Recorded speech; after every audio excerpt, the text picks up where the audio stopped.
Instead, now I'm living forever. I failed, but you were my Redeemer. I've been blessed beyond all measure. I was lost, now I'm found by the Father. I've been changed from a ruin to treasure. I've been given a hope and a future. I've been blessed beyond all measure. I am counting every blessing, counting every blessing, letting go and trusting when I cannot see. I am counting every blessing, counting every blessing. Surely every season you are good to me. Oh, you are good to me. Oh, you are good to me. You were there in the valley of shadows. You were there in the depth of my sorrows. You're my strength, my hope for tomorrow. I've been blessed beyond all measure. I am counting every blessing, counting every blessing, letting go and trusting when I cannot see. I am counting every blessing, counting every blessing. Surely every season you are good to me. Surely your goodness pursues me. Surely your heart is still for me.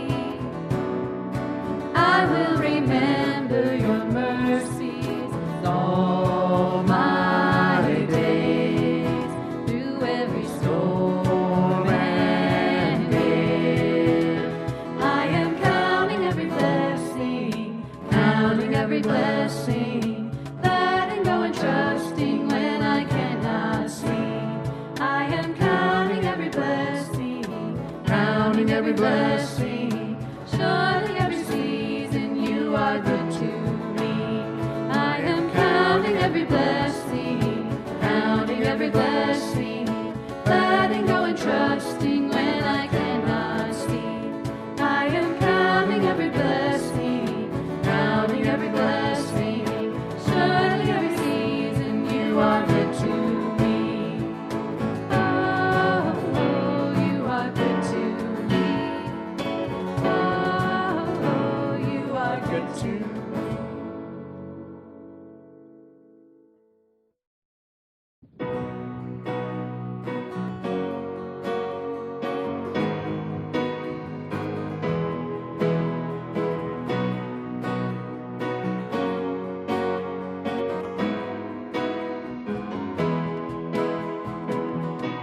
Blessed be your name in the land that is plentiful, where the streams of abundance flow. Blessed be your name. Blessed be your name when I'm found in the desert place. Though I walk through the wilderness, blessed be your name. Every blessing you pour out, I'll turn back to pray. When the darkness closes in, Lord, still I will say, blessed be the name of the Lord. Blessed be your name. Blessed be the name of the Lord. Blessed be your glorious name. Blessed be your name when the sun's shining down on me, when the world's all as it should be. Blessed be your name. Blessed be your name on the road marked with suffering, for there's pain in the offering. Blessed be your name. Every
I worship you.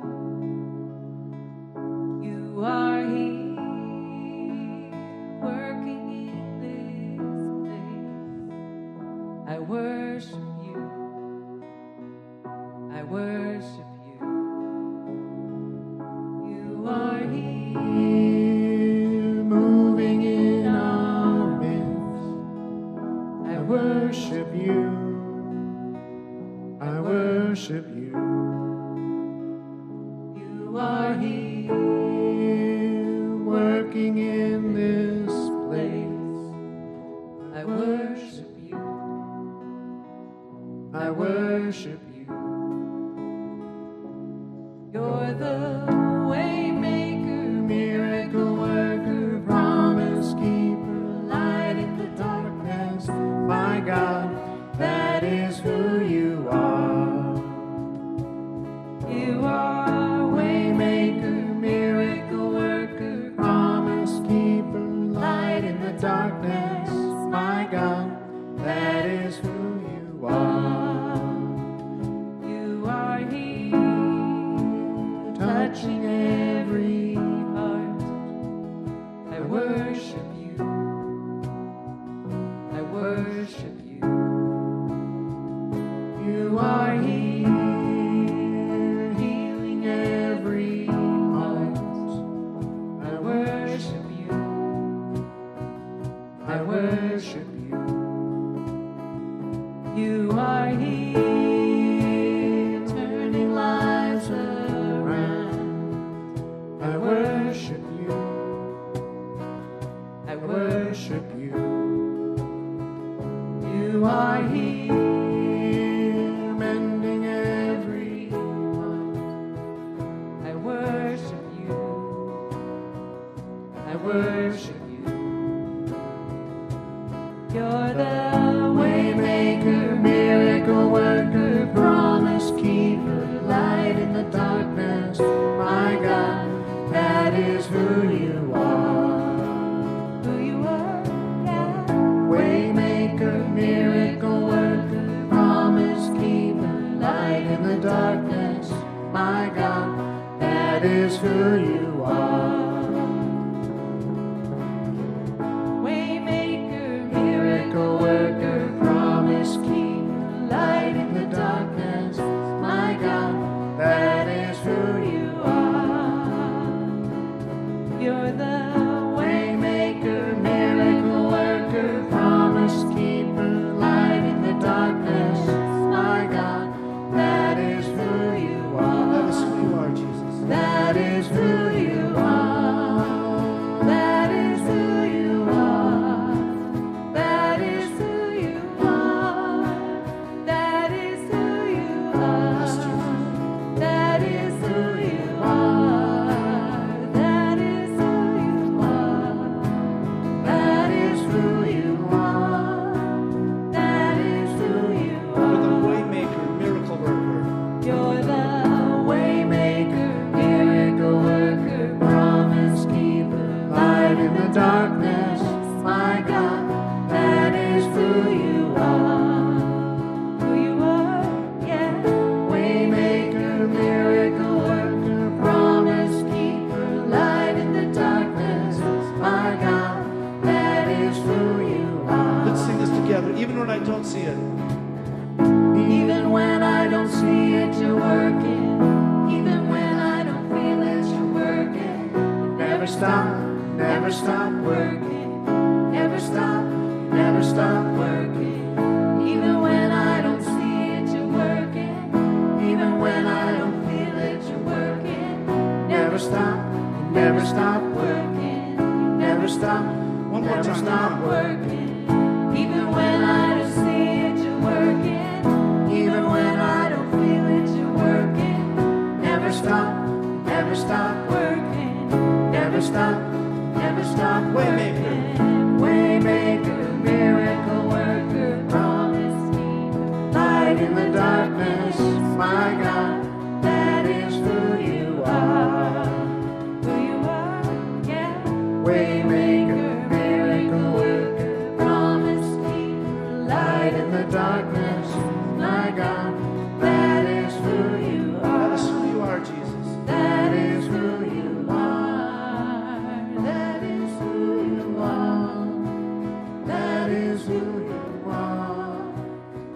That is who you are. That is who you are. That is who you are. That is who you are. That is who you are. I want to talk about some real stuff. I know this isn't just me, this is all of us. We get used to something in our life, and then the second it gets a little harder or a little worse, we ask, can God still handle what I'm going through? And it starts when we're little.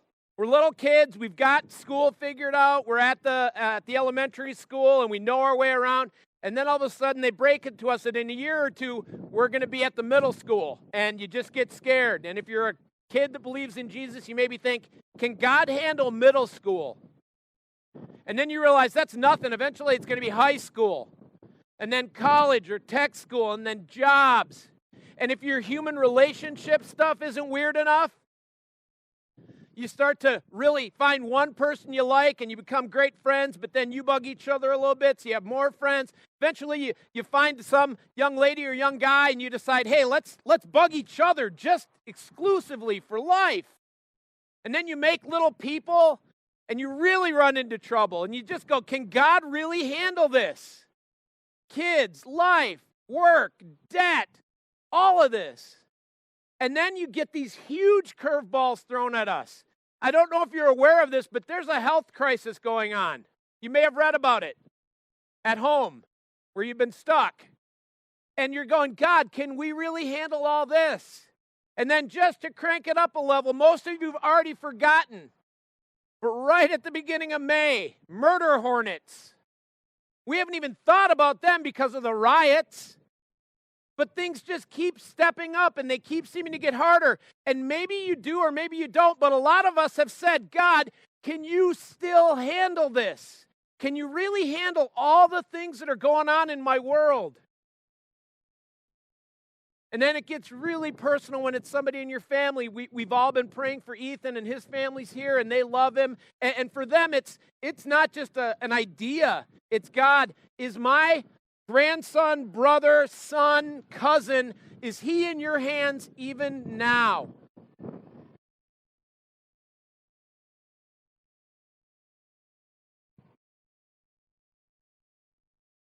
Okay. For these people over here, there was a loud noise. And so we really are asking, God, is this hypothetical, this idea that you can handle what I'm going through? At the root of the question, though, if we don't believe God can handle it, what we start to do is we start to worry. And God has something to say to that idea. He really, truly does. Jesus is talking to people who are followers of God in this. And he says, therefore, I tell you, do not worry about your life. And you could end it right there. Name something going on that's not part of your life. Anybody? I mean, if it's happening to you, it's your life. He could have been that simple or annoying, really, because that's what we get from our parents. I'm just talking to the younger people in the room, but how many of you ask your parents and you get answers like, because, or just do it, right? We serve a God who knows we want deeper answers, and Jesus takes us deeper still. He could have just said, don't worry about your life. Okay, done. Everybody go home. But he says this, do not worry about your life. This is in Matthew 6, starting in verse 25. Do not worry about your life, what you will eat or drink. For those of you in dating relationships, if you can master that, that's going to solve half of your fights. I don't know, where do you want to eat? I don't know, where do you want to eat? I don't know, where do you want to eat? That's what you yell at. That's what you argue. What are we going to eat? What are we going to drink? Where are we going to go? Jesus is saying, don't even worry about that. Now, in our world, we never had to do that. But some of us started worrying about what to eat when this crisis hit, right? Shelley works in the pork industry, and people were losing their minds. They're like, we didn't know that animals came from farms, and you have to actually work hard to get food. You thought it just showed up in Walmart in a cellophane package. And all of a sudden, some of us started to worry about what we were going to eat. And what God is saying is, don't worry about that. And hear why. He says, don't worry about what you will eat or drink, or about your body, what you will wear. That's half the marriage fights, right? I mean, you got one spouse going, do these pants make my butt look big? And Carla just keeps saying, you look fine, Mark. But we worry about our body. We worry about what we're going to wear, right? Fashion has designed itself to make you replace perfectly good items every 6 months for no reason. They're capitalizing on our fear of what we're going to wear. This shirt right here I bought in 1989, and it shows, and I don't even care. I had a dream that one day a Minneapolis kid would get to live by an ocean, and God has done so much. I got to live in California and Florida. I've seen both of our big oceans and lived by them. If God can handle that silly dream, what can he do with the things we're worrying about? God says, don't worry. Don't worry about eating and drinking or what you're going to wear. And then Jesus says this, is not life more important than food and the body more important than clothes? God gives us our life. He gives us our body. Do we really think we're serving a God that says, here's this amazing gift, but I'm not going to help you take care of it? God doesn't want you to worry about that stuff. In verse 26, look at the birds of the air. They do not sow or reap or store away in barns, and yet your heavenly Father feeds them all. Are you not much more valuable than they? And you think about it. We've got billions of birds around, and God's taking care of them. You have to believe he wants to take care of you. You have to stop the worry, because worry is at that heart of the question, can God handle this? I'm going to say clearly over and over again, God can handle whatever you're going through, and he wants to remove that worry from your heart. Jesus keeps going in verse 28. And why do you worry about clothes? See how the lilies of the field grow? They do not labor or spin. Yet I tell you that not even Solomon in all his splendor was dressed like one of these. Now, when we start meeting again inside and we can see what we're wearing, I don't want you showing up in dresses made of lilies and going, I'm following the Bible. No, but you don't have to worry about what you're going to wear. You don't have to worry about things that are just normal, everyday tasks. Because God says, I've got that covered. I want to take care of you. Verse 30, he goes on, he says, if that is how God clothes the grasses of the field, which is here today and tomorrow is thrown into the fire, will not he much more clothe you, O you of little faith? Because let's face it, when we are doubting God's provision and care for us, we aren't demonstrating that God's too small. We're demonstrating that our faith is too small. And he doesn't call us that to make fun of it. I mean, I'm going to be honest. I don't ever want God to pop into my life and go, oh, you of little faith. But if he does, he's not doing it to beat me down. He's doing it to raise me up and say, I want you to have more faith, Mark. You didn't believe that this could happen. I want you to believe. Have faith. Don't worry about this stuff. Continues in 31, he says, so do not worry, saying, what shall we eat? What shall we drink? What shall we wear? Verse 32, for the pagans run after all these things, and your heavenly Father knows that you need them. Now, I asked this first service, if you've used the word pagans in the last 6 months, honk your horn. Right? Who uses that? You know, I can just see at Southbrook, Abby's looking out the window. Oh, look, a nice family moved in across the street. And Dallas says, are they Lutherans? No, honey, they're pagans. We don't call people that. But the word used, the Greek word is ethnoi, where we get ethnic. And it literally means the people of the nations. Because the people of God, in a Jewish sense, believed that God would take care of them. And the people of the lands around them didn't follow God, and so they were chasing after the things that they thought they needed. And what God is saying is, don't be like them. Don't worry about all of these little things. Trust that if you are God's, he is going to take care of you. And that's what he's asking us to do. Now, how does he ask us to do it? One last verse, and it unlocks everything.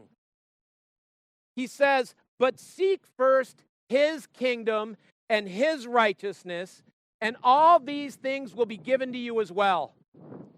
Think about that. Seek first his kingdom and his righteousness, and all these things will be added to you as well. So first of all, everybody in their cars or on your motorcycle, find a mirror on the windshield or on the side. Look in that mirror real quick.